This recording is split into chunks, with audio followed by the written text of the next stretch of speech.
Welcome to So Very Easy. My name is Laura, and if you love music as much as I love music, well, I might have just the right quilt for you. And it's a free pattern from Riley Blake. So the fabric I'm going to use is this fun cowboy-looking fabric, and rightfully it is called Cowboys from Riley Blake. So we have guitars and boots, music, horseshoes, some wonderful stripes, and some great background fabric, and of course, some bandana fabric. So the pattern I want to make is a guitar, but I want to make this guitar in a little bit of a different colorway. The brown is really nice, but I think a teal guitar would be really fun. I have all of these pieces cut, and I have identified them with these little homemade pins that I've made. I'll put a link in the description if you'd like to make some for yourself. Now this looks like a lot of pieces, but we're going to be able to break it down. And before I do any sewing, I am going to take these pieces and put them together as units. For example, we have star blocks. So I'm going to take all of the pieces for the star blocks and put them in one pile. I have the guitar head. I'm going to do the same. To do that, I just will read and put those pieces aside. So in a sense, I've already started sewing that in my head. And by doing it this way, I want to make sure that I have all of the pieces, even before I sit down at the machine. So I have the guitar body, the guitar head, the stars, and these are the filler pieces to fill in that big background. What this does is it gives me an opportunity to make sure that I didn't miss cutting something, and it just makes it easier for me just to pick up this one piece and bring it to the machine. The pattern is made with a lot of stitch and flip methods.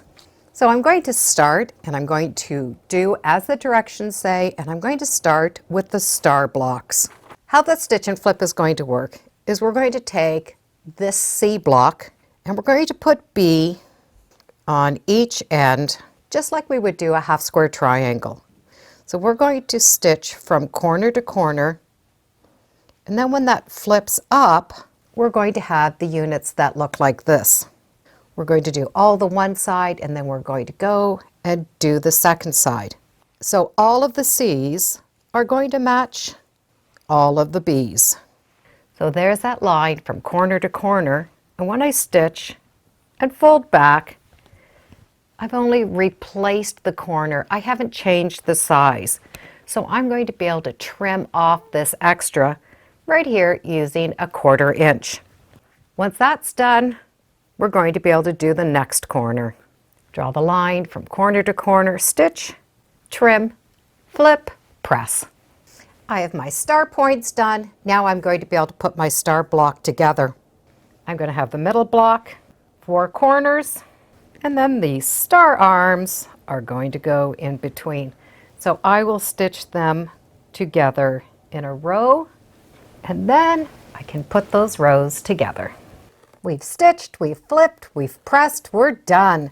So the stars are done, and I'm going to be able to start the guitar head.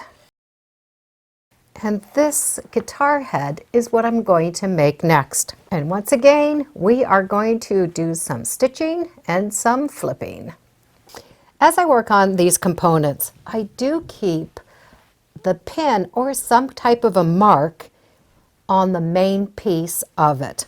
And that way, when I go to put them together, I can identify them. This is not hard to do. It's just keeping them in order. We are going to put this piece together first, and then we're going to put the tabs for the guitar on. It really does look like the guitar head. From here, I'm going to be able to work on the body of the guitar. The guitar body is done. I did keep my marking pins on, so it does help to identify them. And they're not in the way. I can take them out now. Another thing to consider is how to press. I've taken time and I've pressed these seams flat. It helps keep the bulk down, and it's smoother looking in the front. And in these areas where there is little extra seams, that I really want to lay flat, I glue them down. The glue I'm using right now is by Acorn. It has a little spout. It comes off really easily, but I'll just put a little dot right underneath these areas where I want those seams to stay flat. The iron will have them stay flat, but when I go to sandwich this together and quilt it, it just prevents these from moving. When we have the seam going in one direction or the other, there is a little bit of a hump. So there's a little bit of a shadow, which we really don't notice, but it can be enough where it doesn't look as flat, and I want this nice and flat. So any fabric glue will work just to keep those seams in the right place. I now will be able to follow the next steps. These are going to be putting stars on the background fabrics, and there's all of my letters I'm going to be able to follow along with the written directions. But all of these pieces are going to make up this background. So we already have those two main pieces done. I'm just going to be making these other units. And we're going to be able to put those together in 3 rows and then sew those rows together. All of my pieces are put together, and that center is now 55.5 by 71.25. Yes, this is a big guitar. We need to put on one border, and it is going to be the background fabric. It's giving us the space between the top and the bottom of the guitar. And then let's talk borders. Once all of my pieces have been stitched together, I'm going to be able to put the border on. Now they do recommend a big 6.5-inch border, but I am going to put on 2 smaller borders. I love the teal to go with the guitar, but the brown really sets it off nice. It is big, it is bold, it is a lot of fun, and we could make this guitar into any color that we want. And it's a free pattern from Riley Blake. I'll put a link in the description so you can check out that free pattern and the fabrics. And as always, thank you for joining me today on So Very Easy. Feel free to subscribe. I'm on Facebook, Instagram, I have a newsletter. It's all free under So Very Easy.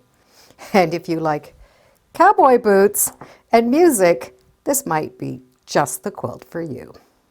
Bye for now.